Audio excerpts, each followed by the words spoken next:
Hi hello నమస్తే welcome to social post TV.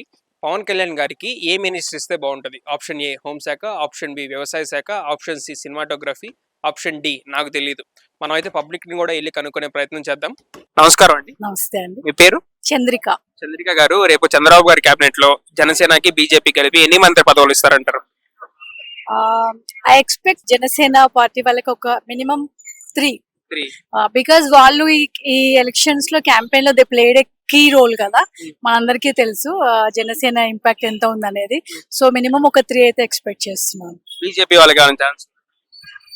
BJP వాళ్ళు కూడా ఉండొచ్చు because it's alliance definitely, and వాళ్ళు కూడా 10 లో 8 గెలిచారు. So 1 or 2 for BJP also. 1 or 2 for BJP. Pawan Kalyan గారికి ఏ మంత్రి పదవి ఇస్తే బాగుంటుంది? I expect deputy CM or home ministry. Home minister. Because ఆయన ఇంతకు ముందు అంటే ఆయన హిస్టరీ కూడా చూస్తుంటే చాలా సార్లు ప్రజల అంటే when he was an actor also, only an actor also, ఆయన అక్కడ షూట్ లొకేషన్స్ లో కానీ ఎక్కడైనా కానీ ఎవరికైనా ఏమైనా కష్టం వస్తే వెంటనే స్పందించిన వ్యక్తిగా గుర్తింపు ఉంది అతనికి. కాబట్టి నేను అనుకుంటున్నాను home minister or deputy CM. Deputy CM. Okay. Nara Lokesh గారికి ఏ పదవి ఇస్తే బాగుంటుంది? I think he's a young leader and return from abroad కదా, సో ఐటీ సెక్టర్ అయితే బాగుంటుంది, ఐటీ మినిస్ట్రీ బాగుంటుంది అని అనుకుంటున్నాను. ఎందుకంటే ఇప్పుడు ఆంధ్ర నీడ్స్ చాలా స్టార్ట్అప్స్ కావాలి. ఇప్పుడు మళ్ళీ కొత్త they are starting new life, ఒక న్యూ జర్నీ స్టార్ట్ చేస్తున్నారు. కాబట్టి వాళ్ళకి చాలా స్టార్ట్అప్స్ కావాలి, ఎంప్లాయ్మెంట్ ఆపర్చునిటీస్ కావాలి. ఇవన్నీ కావాలంటే ఒక యూత్ మైండ్ అక్కడ ఉండాలి. So I expect Nara Lokesh garu to be in IT sector. మరి ఇంకెవరికైనా జనసేనలో మంత్రి పదవులు ఇచ్చే ఛాన్స్ ఉందంటారా? 3 అయితే నేను అనుకుంటున్నాను. స్పీకర్ ఎవరైతే బాగుంటారు? స్పీకర్ అంటే చూడండి, అదొక కీ రోల్ నా దృష్టిలో. ఎందుకంటే ముఖ్యమంత్రి అయినా ప్రతిపక్ష నేత అయినా సరే ఆ సభలో ఉన్నప్పుడు అధ్యక్ష అని వాళ్ళ ముందు వినయంగా నిలబడి మాట్లాడాల్సిందే. ఎంత గొప్ప నాయకుడైనా స్పీకర్ కి ఇవ్వాలి. కాబట్టి అది మాత్రం చాలా సీనియర్ పర్సన్ కి ఇవ్వాలి అని నేను అనుకుంటున్నాను. I think we have Nadendla Manohar గారు టీడీపీలో ఉన్నారు, చాలా సీనియర్, ఇంతకు ముందు కూడా చేసి ఉన్నారు. ఇప్పుడు జనసేన. ఓకే, నాదెండ్ల మనోహర్ గారు. అండ్ టీడీపీలో ఇప్పుడు మొన్న ఆయన ఎవరు చాలా రఘురామకృష్ణ గారు చాలా ఫైట్ చేశారు, చాలా ప్రాబ్లమ్స్ ఫేస్ చేశారు. అంటే కొంచెం ధైర్యంగా బోల్డ్ గా ఉన్న వాళ్ళైతే బాగుంటుంది అని నేను ఎక్స్పెక్ట్ చేస్తున్నాను. బాలయ్య గారికి ఏమైనా ఇస్తారంటారా మినిస్టర్ ఈసారి? ఒకవేళ ఇస్తే మళ్ళీ ఫ్యామిలీ రాజకీయాలు అంటారా? ఫ్యామిలీ అలా ఏం లేదు, బాలయ్య గారికి ఇవ్వచ్చు కదా, సమ్ కల్చరల్ సెక్టర్ అలాంటి సాంస్కృతిక శాఖ అలాంటివి ఇస్తే బాగుంటుంది. ఎందుకంటే ఆయన హిందీపూర్ మీరు అవన్నీ చూస్తే చాలా డెవలప్ చేశారని విన్నాము. ఆఫ్ కోర్స్ నేను వెళ్ళలేదు కానీ బట్ ఐ హర్డ్. సో ఇవ్వచ్చు సాంస్కృతిక శాఖ అలాంటి. ఆయన ఆల్రెడీ ఒక కళాకారుడు కాబట్టి వాళ్ళకి దీని మీద కళల యొక్క వాటి ఆవశ్యకత గురించి అవగాహన ఉంటుంది. అండ్ టూరిజం గానీ అలా ఏదైనా సాంస్కృతిక శాఖ ఇవ్వచ్చు. ఇంకా ఇప్పుడు కూటమిగా ఫామ్ అయ్యారు బీజేపీ, జనసేన, టీడీపీ. ఇది అలయన్స్ 5 years ఇలానే ఉంటుందా? మధ్యలో బ్రేక్స్ వచ్చి విడిపోవచ్చు అంటారు? అంటే 2019 లో కూడా అలయన్సే, అప్పుడు కూడా అలయన్సే, మధ్యలో బ్రేక్ అయిపోయింది. అలా ఏమైనా బ్రేక్ అయ్యే ఛాన్స్ ఉందంటారా? ఇప్పుడైతే నేను బ్రేక్ అవ్వదు అనుకుంటున్నాను. ఎందుకంటే నేను అబ్జర్వ్ చేసింది ఎలక్షన్ క్యాంపెయిన్స్ లో మొత్తం నేను అబ్జర్వ్ చేసింది అంటే వాళ్ళంతా చాలా క్లియర్ కట్ ఫోకస్ తోటి వాళ్ళు వర్క్ చేశారు. వాళ్ళకి ఇప్పుడు వాళ్ళ ముందున్న agenda how to develop Andhra Pradesh. ఇంకా ఇప్పుడు వాళ్ళు పాలిటిక్స్ లోకి వెళ్ళి అలయన్స్ లోకి వచ్చి ఇవన్నీ చేసుకుంటూ విడిపోతే వాళ్ళ టైమే వేస్ట్ అవుతుంది, మళ్ళీ లాస్. ఇన్ని రోజులు ఇప్పుడు ఈ 5 years వాళ్ళు చేసిందంతా వేస్ట్ అయిపోతుంది. సో నాకు తెలిసి చంద్రబాబు నాయుడు గారికి, పవన్ కళ్యాణ్ గారికి పూర్తి స్పష్టత ఉంది అని నేను అనుకుంటున్నాను. I'm strongly confident. కాబట్టి వాళ్ళు ఏం విడిపోకుండా నాకు తెలిసి వాళ్ళ ఫోకస్ అంతా దీని మీద పెడతారని చెప్పి అనుకుంటున్నాను. అన్న నమస్తే. అన్న నమస్తే. మీ పేరు? రాజు. రాజు గారు, ఇప్పుడు చంద్రబాబు గారి కేబినెట్ లో జనసేనకి, బీజేపీకి ఎన్ని మంత్రి పదవులు వస్తాయి అనుకుంటున్నారు? మోస్ట్లీ జనసేనకి ఎక్కువ ఇవ్వాలి.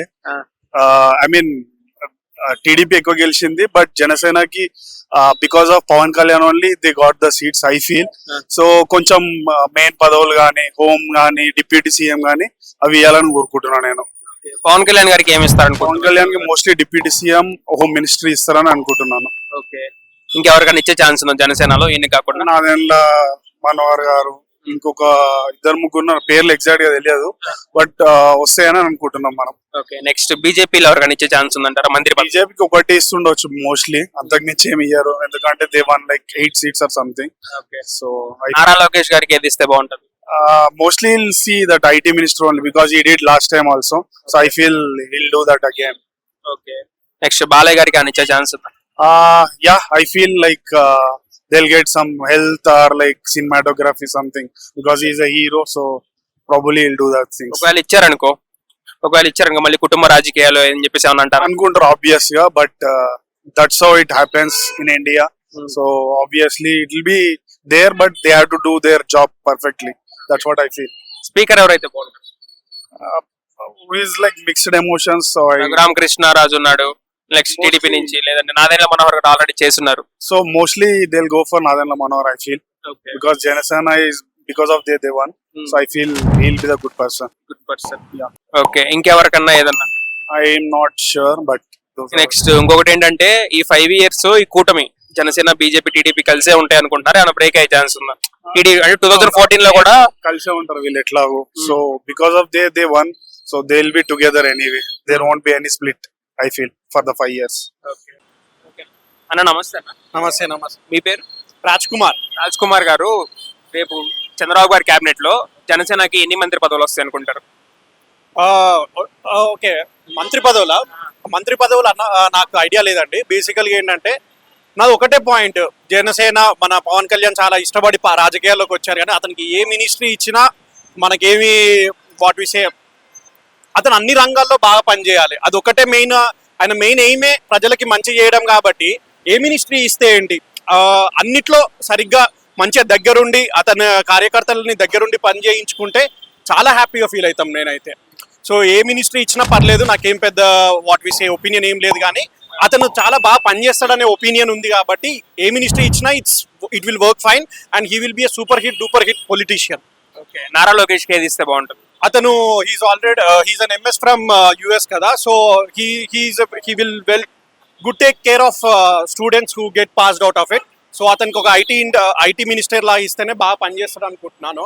And he's very much very well equipped with good English proficiency, కాబట్టి మంచి కంపెనీస్ ని తీసుకురావడం కానీ అవన్నీ అతను చాలా బాగా వర్క్ చేస్తాడు అనిపిస్తుంది. So IT ministry is very very good, ఏమంటారు దాన్ని, మంచి పొజిషన్ ఫర్ నారా లోకేష్ అనుకుంటున్నాను. అండ్ తనని చాలాసార్లు నేను వాట్ వి సే ప్రసంగాలు ఇస్తున్నప్పుడు ఏం చూశానంటే ఒక యువతకి వాట్ టైప్ ఆఫ్ ఎంప్లాయ్మెంట్స్ ఇవ్వాలి ఇవన్నీ బాగా చూశాను. కాబట్టి definitely IT minister is a perfect thing. And Pawan Kalyan కి నాకు ఇంకా అతను అగ్రికల్చర్ మీద కొంచెం బాగా ఇన్వెస్ట్ చేస్తే, ఐ మీన్ ఆ మినిస్ట్రీ ఇస్తే కొంచెం బెటర్ అనుకుంటా. ఎందుకంటే he himself is a farmer and farmers కోసం అతను చాలా చేసిండు, కౌలు రైతుల కోసం చేసిన మనము అతను డొనేషన్స్ కానీ చూసినట్లయితే చాలా బాగా వర్క్ చేసినట్టు అనిపిస్తుంది. So not only agriculture minister, అతను ఏ పని ఇచ్చినా కానీ తను 100% ఎఫర్ట్ పెడతాడని నేను నమ్ముతున్నా. కాబట్టి irrespective of his ministry he will work his full efforts. So fine. Balayya Babu గారికి ఆలోచిస్తే బాగుంటుంది Balayya Babu health ministry already కదా, ఎందుకంటే బసతారక మొత్తం ఆయననే నడిపిస్తున్నాడు. Is a very good administrator of that hospital. So health ministry is fine for Balayya Babu అనుకుంటున్నాను నేనైతే. బాలయ్య బాబు గారికి మినిస్ట్రీ ఇస్తే మరి ఫ్యామిలీ వాళ్ళకి పదవులు ఇచ్చారంటారు లేదండి, ఐ డోంట్ థింక్ సో. ఎందుకంటే ఆబ్వియస్లీ తన కొడుకు బాగుండాలనుకుంటారు. ఏముంది, నెపోటిజం నేను ఎంకరేజ్ చేస్తానని కాదు, బట్ ఆబ్వియస్లీ వాళ్ళ కొడుకు కూడా ఒక ఏ పొజిషన్ ఇచ్చాడంటే తన స్వార్థం కాకపోవచ్చు, బట్ ఇస్తే ఓకే కదా, ఏం పర్లేదు. స్పీకర్ గా ఎవరుంటే బాగుంటుంది దట్ వాళ్ళు డిసైడ్ చేస్తేనే బెటర్ కదా. నాదెండ్ల మనోహర్ గారికి ఆల్రెడీ ఎక్స్పీరియన్స్ ఉంది కాబట్టి తనకి ఇస్తే ఓకే, మేబీ బెనిఫిషియల్. ఎక్స్పీరియన్స్ ఉన్న పర్సన్ కి ఇస్తే బెనిఫిషియరీ, కాబట్టి స్పీకర్ గా నాదెండ్ల మనోహర్ గారికి ఇస్తే బెటర్. బట్ ఏంటంటే ఇప్పుడు ఆపోజిషన్ లేదు, బేసికల్గా ఏది వైఎస్ఆర్సీపీ లేదు కాబట్టి మొత్తము. కాకపోతే కొంచెం నా ఇంకొక ఒపీనియన్ ఏంటంటే జనసేన కొంచెం ప్రత్యేక what we say opposition lead తీసుకొని క్వశ్చన్ చేయాలి. ఎందుకంటే ఇప్పుడు మొత్తం నాదే రాజ్యం అనుకుంటే దట్స్ నాట్ ద 99% సీట్స్ వీళ్ళవే కదా, బట్ కొంచెం క్వశ్చన్ చేయాలి అనే ఉద్దేశం అయితే నాకుంది. ఇంకోటి ఏంటంటే ఈ కూటమి బీజేపీ జనసేన టీడీపీ 3 ఉన్నాయి కదా, 2014 లో కూడా ఇలాగే ఉన్నారు. అప్పుడు బ్రేక్ అయ్యారు. ఈసారి అలాగ బ్రేక్ అయ్యే ఛాన్స్ ఉందా? 2000 ఇప్పుడా? లేదు, నాకు తెలిసి నా గెస్ ప్రకారం ఈ ఫస్ట్ 2 to 3 years ఇద్దరు కలిసే పని చేస్తారు. నెక్స్ట్ ఆఫ్టర్ 5 years ఈ కూటమి ఉండదు. మేబీ ఆ టైం టీడీపీ వర్సెస్ జనసేన ఉంటది అనుకుంటున్నాను నేను, బట్ ఏమవుతుందో తెలియదు కదా. అయ్యా, బట్ ఆ నెక్స్ట్ 5 years కి మనం జడ్జ్ చేయలేము ఏమవుతుంది, ఆర్ గెస్ చేయలేము మనం ఏమవుతుంది. 5 years అయితే కలిసే ఉంటారా? మేబీ నా ఎక్స్ప్రెషన్స్ ప్రకారం అయితే ఫస్ట్ 3 years అయితే అట్లీస్ట్ డెవలప్మెంట్ కోసం పనిచేయాలి కాబట్టి పక్కా ఇద్దరు కలిసే ఉంటారు, డౌట్ లేదు. బట్ ఆఫ్టర్ 5 years అనేది పిక్చర్ డిఫరెంట్. ఎందుకంటే మళ్ళీ ఎలక్షన్స్ వస్తాయి, మళ్ళీ వైఎస్ఆర్సీపీ వాళ్ళు రావచ్చు రాకపోవచ్చు, మళ్ళీ వీళ్ళిద్దరు ఉండొచ్చు ఉండకపోవచ్చు. బట్ నాకు తెలిసి ప్రజెంట్ ఫోకస్ ఏంటంటే ఆంధ్రప్రదేశ్ డెవలప్ అవ్వాలి అనే మైండ్ సెట్ తో ఉన్నారు కాబట్టి ఫస్ట్ వీళ్ళిద్దరు కలిసి పని చేస్తేనే ఆ పని అవుతుంది. వీళ్ళిద్దరు ఇప్పటి నుంచే కొట్లాడుకోవడం స్టార్ట్ చేస్తే ఆ పని అవ్వదు కాబట్టి ఫస్ట్ 3 years వీళ్ళు కలిసే ఉంటారు, కలిసే పని చేస్తారు. మేబీ 5 years తర్వాతకి తేడాలు రావచ్చు. ఓకే ఓకే థ్యాంక్స్ అన్న. Yeah cool, thanks.